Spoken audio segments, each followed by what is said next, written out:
En effet, Luc, nous sommes... Oula, c'était fort, ça nous a surprenant. Oui. Nous sommes en compagnie pour notre dernier invité de Alain Charlier, qui est coach et consultant chez Smart Coach, c'est ça ? Absolument. Je ne dis pas de bêtises, c'est parfait. Alors, est-ce que vous pouvez nous présenter un petit peu votre activité, vous présenter tout simplement ? Oui, tout à fait.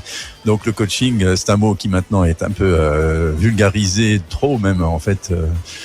J'entends des coachs qui habillent. Alors moi, c'est pas du tout mon cas. Moi, je m'adresse aux personnes, principalement dans le milieu professionnel, mais ça peut être aussi à titre de particulier, qui, vous le savez, en fait, tout le monde rencontre des difficultés dans la vie. Ce que j'appelle une difficulté, c'est quelque chose de passager que l'on va surmonter soi-même et on n'a pas besoin de faire appel à quelqu'un d'autre. Mais quand la difficulté persiste et qu'on n'arrive pas à la surmonter et qu'au bout d'un moment ça devient bloquant, j'appelle ça un problème. Et donc, à ce moment-là, faire appel à un coach, ça peut être intéressant. Non pas qu'un coach ait des solutions toutes faites, mais il va aider la personne à comprendre d'où vient le problème et comment elle peut réfléchir autrement pour justement ce que ça devienne quelque chose qu'elle surmonte également. D'accord. Et alors, ça peut être quel genre de problème finalement et à quel genre de personnes vous vous adressez finalement ? Alors, dans le milieu professionnel, c'est principalement des managers, des responsables d'équipe, de services, d'usines. Ça peut être des dirigeants.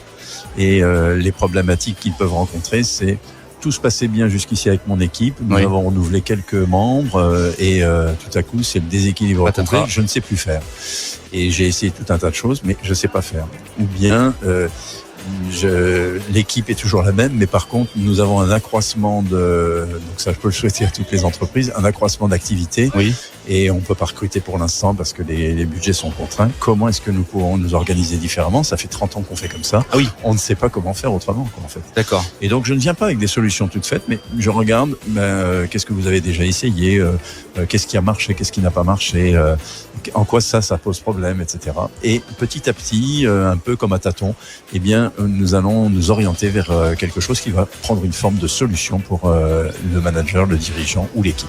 D'accord, donc vous apportez finalement un œil extérieur pour identifier le problème. Oui. Et ça peut être des problèmes, entre guillemets, psychologiques liés au manager, enfin des problèmes de... Tout à fait. Mais aussi de process finalement, de... Alors, moi, je ne connais pas les process de l'entreprise. D'accord. Mais en regardant le problème différemment, on peut, à un moment donné, se dire « Ah, mais oui, vous savez, j'avais fait quand j'étais directeur de site industriel, j'aimais beaucoup les visites d'élèves de 6e parce qu'ils viennent vous poser des questions naïves, en fait. Et moi, j'aimais beaucoup ces questions naïves parce qu'elles remettent en cause notre certitude sur un métier parce qu'on le fait depuis un certain temps. Et en même temps, quand on est obligé d'expliquer pourquoi on fait comme ça, il y a des fois on se dit mais c'est devenu obsolète notre solution d'aujourd'hui. Mais pourquoi on fait comme ça ? Qu'est-ce qu'on est bête, quoi, pour ne pas dire autre chose. Voilà. Et du coup, on sort des idées extraordinaires avec une question naïve de gamin de 6e. C'est ça qui peut être finalement pertinente. On dit il n'y a pas de question bête. Absolument. Très bien. Et alors, pourquoi vous êtes présent ici ? Quelle est votre attente à votre présence dans ce salon, ce forum à venir ? Tout d'abord, je fais partie du club Métilla. D'accord. Et à ce titre-là, je crois qu'il faut promouvoir en fait cette initiative. En effet. Et en même temps, vous voyez, quand j'accueille des jeunes, là, je leur montre un petit peu ce que c'est que mon métier. C'est plutôt un métier de senior, bien évidemment. Il faut avoir un peu vécu.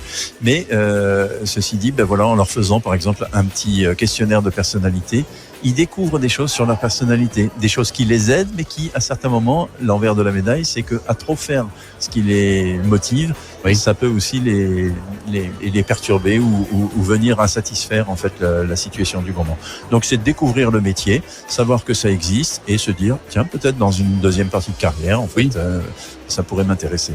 D'accord. Moi, j'avais pensé dès le début de ma carrière que j'aimerais bien aider les gens en fait à aller mieux. Mais je ne savais pas encore comment. Il a fallu que j'attende 50 ans pour me dire ça y est, je sais ce que je veux faire. C'est ça, c'est comme une sorte de vocation finalement. Tout à fait, Et alors vous recherchez, vous êtes en perpétuelle recherche de coach éventuellement ou comment ? Alors dans mon métier, moi je suis seul dans ma société. D'accord. J'ai fondé Smart Coach et quand j'ai besoin d'un autre coach, je réseaute et dans le réseau des coachs, je vais chercher la personne qui me semblera aller pour le projet, etc. C'est à chaque fois à la carte. Pour chaque situation finalement. Pour chaque situation, effectivement.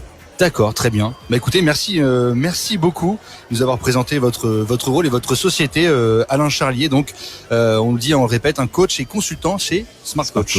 Voilà. C'est moi qui vous remercie. Merci avec beaucoup. Plaisir. Au revoir. Au revoir. Au revoir. La radio libre.